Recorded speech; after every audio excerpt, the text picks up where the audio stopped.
Stay in view. Deana wanted to take it all in.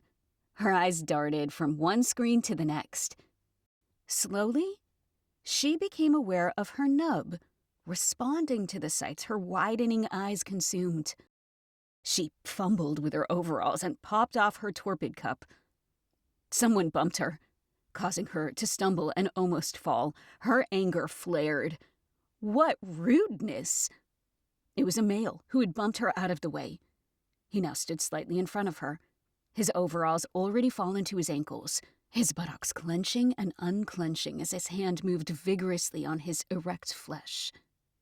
Turning her head, she saw another in the group who had dropped her overalls and was rubbing her nub as she walked closer to an alcove.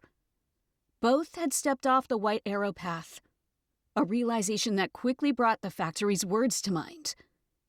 Together, follow and walk on the white arrows, and continue walking on the path. Stop if you need to, until you reach the elevators. She needed them to walk with her, remaining on the path.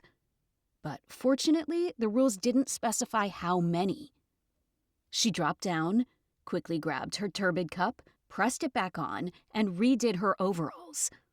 Then, she closed her eyes and covered her ears. Taking a few testing steps, she periodically opened her eyes to see the arrows. She kept moving until she saw a shadow and the feet of another Mycorian.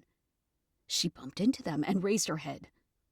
The Mycorian's yellow key swung as his expression shifted from awe to annoyance, his flash of anger quickly changing to realization.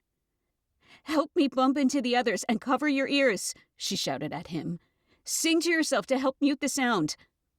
The male scratched his thigh for a moment, as if quickly gathering his thoughts, then covered his ears.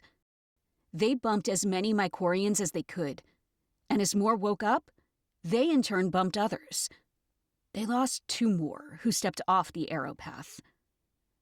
Deana took a quick look around, seeing everyone covering their ears, their mouths moving to keep sound within their heads as they forced focus.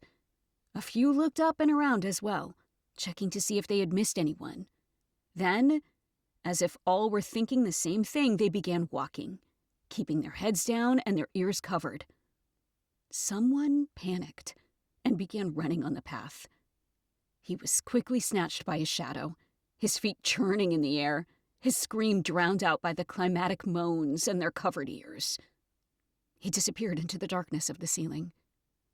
Everyone then slowed, but maintained a quick pace. They understood. They must walk, not run.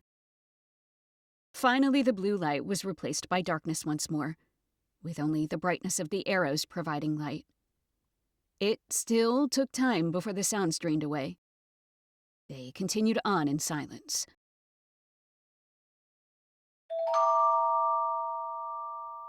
Proceed to the mine.